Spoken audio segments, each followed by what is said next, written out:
I was thinking about doing something different today, but you know what? I'm pretty excited about this island project, so I think I'm going to continue working on it. The new surface is definitely looking pretty awesome, but it's not fully constructed yet. We've got to build our elevated platform in the center for whatever land is going to go on this island, and we also need to connect it to the main city tables. So I was actually at the Home Depot this morning and I bought some 2x4x10s, got them cut down to a size that fits in my vehicle, about 4 of them, and those are going to be what we're going to use to brace the tables from the island to the main table. So 3 down, 1 more to go. It's funny, I was just telling Jose that I don't even think we need to do any center bracing here or install legs. We do have the cutoffs from these 10-foot boards that we could use legs or use as legs or do the center bracing, but literally a single board can support me who weighs a whopping 135 pounds. So I don't think we need to worry about weight when it's distributed over 4 boards. So yeah, that's pretty sweet. But yeah, 1 more to install here. Measured all our gaps so they're consistent, 18 inches all the way along. And then there'll be a 5-inch overhang on the actual board on the end. But this one's a little bit short. Uh-oh. It's all right though. The deck screws will pull it in. Sort of pull this in a little bit. All good. Yeah, I'm excited about this. It's gonna be pretty cool. My next mission is, of course, topping this new surface here. And I'm trying to do it with the lumber that we have on hand. I don't want to go and buy a new sheet because it's I think $60 and we have wood over there. We've got wood over here. I've pretty much extracted my entire wood pile just to try and find the right sizes. And this is sort of an interesting size here. It's just over 50 inches or 5 base plates by just over 70 inches or 7 base plates. And a lot of the stuff that I have is just cut too small. This would be the perfect sheet, but this stuff right here is too thin. So I've got to factor in the different thicknesses because I've got some really thick stuff, like the 3/4 inch stuff. We've got 5/8, we've got 1/2 inch. So I've got to make sure I use the same thickness so our base plates sit flat, obviously, and our tables are consistent. And I also need to make sure that I get that covered perfectly. So I think after going through every single piece of lumber in this studio here, I think this is the solution. It's not perfect. It's going to involve some cuts and also a thin 1-inch filler in the middle there, but I think that's going to do it with the fewest pieces possible. There we go. I think that worked out pretty nicely there. The surface is huge. Oh my gosh, the camera does it no justice, everybody. It is just wild. So the next thing we need to do is go around with base plates, get this thing base plated up, because that's going to square up all the wood. As we work in base plate dimensions, so you can't really get the wood perfectly sat on top of the tabletops without using the guide of base plates. Just like that. Yeah, using the base plates, creating the grid allowed us to get the wood positioned as best we could. But now you can see all the imperfections. Uh-oh, I won't point them out. Just kidding.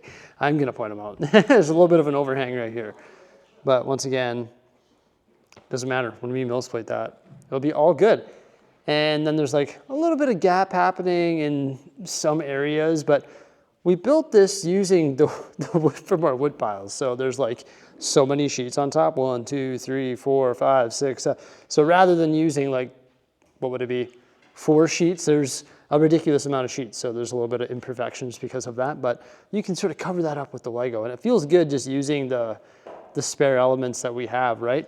So in addition to doing the border or the perimeter for the mills plates, or for the base plates, we also put these ones going across because that provided some structure for them and just made it perfectly square with the tables. So that worked out. And I also created all the platforms for the actual island. And after placing those, Mrs. Bricksie and I got talking about what are we actually going to do with all this space, because it's a lot of space and our goal is to expand the downtown core, of course. So yeah, there's a lot to think about here because we have the elevated area, we have the water going around the elevated area, and then we have the actual Lego city. And how are we going to connect the Lego city to this island here? And I think we came up with a pretty cool idea. It involves changing up some of this stuff, like the amazing beach, relocating that, and just relocating a ton of stuff. So why don't we start taking care of that today in this video as well? With the addition of the island, you probably expected that it's going to cause some pretty big changes to the Lego City downtown core. And the first thing that we want to switch here is the beach. We're actually going to extract it from its current position in front of the zoo there and rotate it 90 degrees. We think this is perfect because now the beach can sort of wrap around this section of the city that sort of jutes out toward the island. Now, Mrs. Bricksie and I, we continue to move stuff around off camera. This project is going to take a lot of trial and error.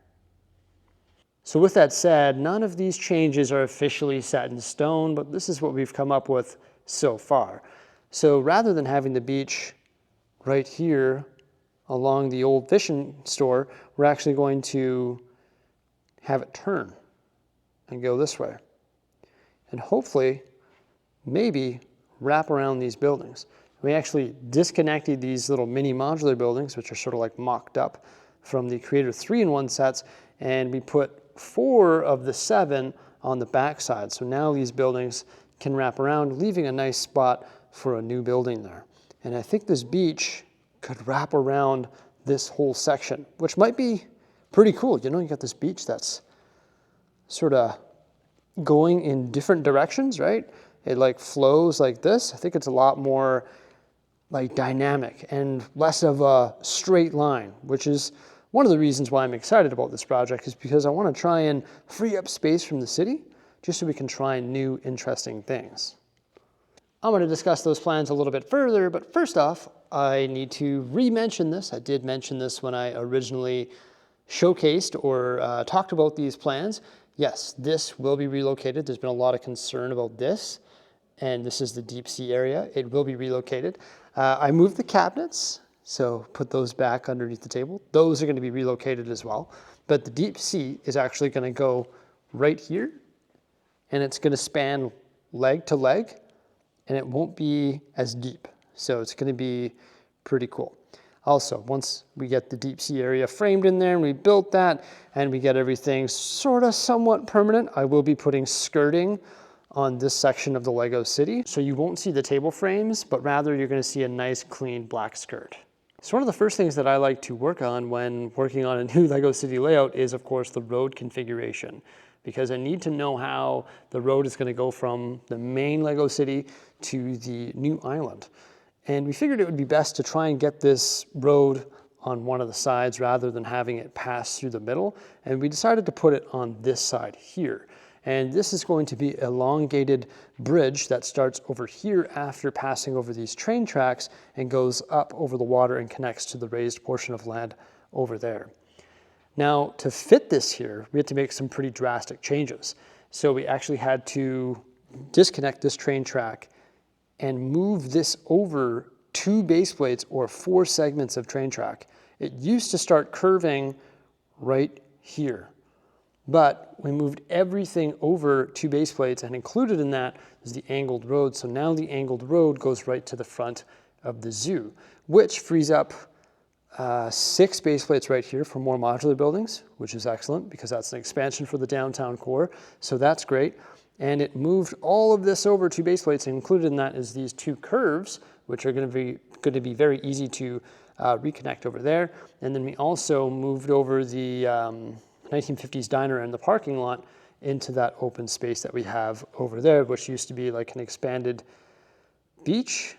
And I think the skate park used to sit beside it? I can't even remember. I should have took a before photo. Unfortunately, I forgot to do that today. But yeah, essentially we just moved everything over to base plates, and that allowed us to have space right here, which was a straight track so that we can make that railroad crossing and have that bridge go across. And this is still an island, even though there'll be a little bit of sand right here and like, I don't know, green space or more small buildings and whatever it may be over here, like just like vegetation and stuff all around here and like mixed in with sand and beach. Even though that's there, this is still an island. So I don't want to lose that island effect. But if we ever needed to, we definitely could just connect the land with more buildings. So we could reallocate some of this water that we plan on building here, mixed in with sand and all that, to more buildings. I did mention the idea of a prison. I still think a prison would be really cool. We could build that anywhere. We could build that here. We could build that there. We could build that anywhere in the water if we wanted to make a prison island. But yeah, that's a pretty successful day there, I'd say. We filled in that space, connecting it to the major portion of the Lego city, which of course is back there. Inserted the raised platforms, got everything squared off with our base plates. Did the math over here, so everything's working out quite nicely. I need to sleep on the rest of these changes because they are quite big. But this here is going to be an expansion for the downtown core. I think it's going to be really cool having just more downtown right here, surrounded by water. Now this change, of course, is huge, and there's lots to discuss, and there's lots of different ideas, and I have outlined some of those other ideas that I didn't cover in this video in my other 2 videos that I made about this project. I look forward to continuing to work on this, but like I said, I do need to sleep on it. Also, it's playoff season. It's a rematch, Florida Panthers versus the Edmonton Oilers. Game 1 tonight. I better get home and go watch that. Everybody, thank you so much for coming on by. I hope you enjoyed this. I think it looks great. I can't believe how much space there is and how epic that is going to look once we get it all filled in. And it is our top priority to shift things around in the current Lego City layout, to open up space and blocks and bring some of that stuff forward and put it on the island so that we can try unique things within the current Lego City layout, and also just like use all the space that we have in our studio. Just don't see why we wouldn't do that. Everybody, thank you so much for coming on by. Farewell. Have a great day.